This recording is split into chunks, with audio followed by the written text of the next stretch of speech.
Aujourd'hui, on s'intéresse à une des trajectoires politiques les plus complexes et fascinantes d'Amérique latine, celle de Gustavo Petro. C'est une question qui frappe, n'est-ce pas? Et pourtant, c'est la question qui définit tout le parcours de Gustavo Petro.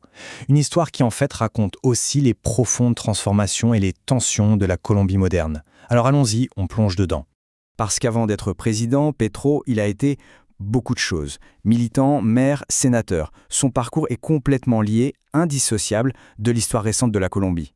Ok, pour bien comprendre le personnage politique qu'est devenu Petro, il faut vraiment faire un bond en arrière. On part dans les années 80. Imaginez, une décennie où la Colombie était en pleine ébullition politique et sociale. Alors, le M19, ce n'était pas n'importe quelle guérilla. Oubliez l'image des guérillas rurales marxistes traditionnelles, non. Le M19, c'était un mouvement urbain, nationaliste et surtout adepte des actions chocs, des coups d'éclat pour marquer les esprits. Et c'est là, dans cette ambiance de rébellion, que le jeune Gustavo Petro va faire ses premières armes. Et puis arrive un moment clé, 1990.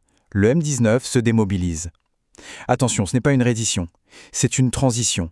Un vrai virage stratégique vers la démocratie. Pour Petro et ses camarades, c'est fini les armes. La lutte, elle, continue. Mais maintenant, elle se fera dans les urnes. Les armes sont donc déposées, et pour Petro, c'est le début d'une toute nouvelle carrière. Voyons un peu comment il a gravi un par un les échelons du pouvoir. Et son ascension, elle est méthodique. D'abord, il entre au Congrès.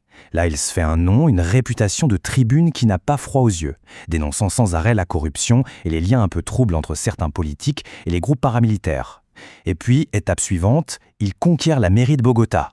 Un poste énorme où il peut enfin commencer à mettre ses idées en pratique, avec des politiques sociales assez audacieuses pour la capitale.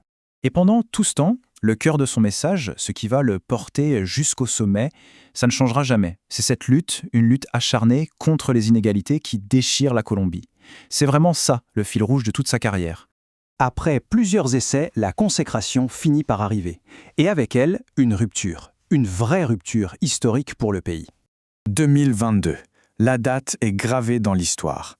Ce jour-là, Gustavo Petro brise un plafond de verre. Il devient le tout premier président de gauche de l'histoire moderne de la Colombie. C'est énorme. Pour des millions de Colombiens, c'est le symbole d'un changement radical, un changement qu'ils attendaient depuis si longtemps. Et à peine arrivé au pouvoir, son gouvernement ne perd pas de temps. Il lance un programme de réforme massive. On part de s'attaquer à tout. Le système de santé, les retraites et même une transition énergétique pour que le pays dépende moins du pétrole. L'ambition, elle est là, elle est claire, transformer la Colombie en profondeur. Mais évidemment, un programme aussi ambitieux, ça ne passe pas comme une lettre à la poste. Très vite, il se heurte à de grosses résistances et ça plonge le pays dans des débats politiques intenses. Et là, le pays se coupe littéralement en deux. D'un côté, il y a ses partisans. Pour eux, ces réformes, c'est la chance historique de bâtir une Colombie plus juste. Et de l'autre, il y a ses opposants, qui, eux, crient au loup, qui dénoncent un vrai danger pour l'économie et pour la démocratie. Le résultat de tout ça, une société profondément, extrêmement polarisée. Le débat n'est plus dans la nuance, les positions sont hyper tranchées et le dialogue, il semble souvent impossible. Alors, comment on interprète ce mandat ? C'est compliqué, parce qu'en fait, il y a deux récits qui s'affrontent, deux visions de la Colombie de Petro presque impossibles à réconcilier. Pour une partie du pays, on est dans une période d'incertitude totale, avec des vrais problèmes économiques et de sécurité. Mais pour l'autre partie, c'est tout le contraire. C'est le début d'une transformation qui était indispensable. Un effort courageux pour enfin construire un pays plus juste, peu importe les obstacles. Au fond, quand on y pense, le parcours de Gustavo Petro, de la guérilla jusqu'au palais présidentiel, c'est un peu le miroir de la Colombie elle-même. Un pays qui cherche encore à guérir les blessures de son passé et qui se bat pour définir son identité.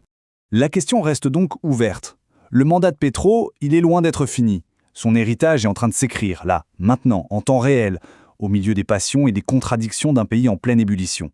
La Colombie débat de son avenir et une chose est sûre, le reste du monde regarde avec beaucoup d'attention.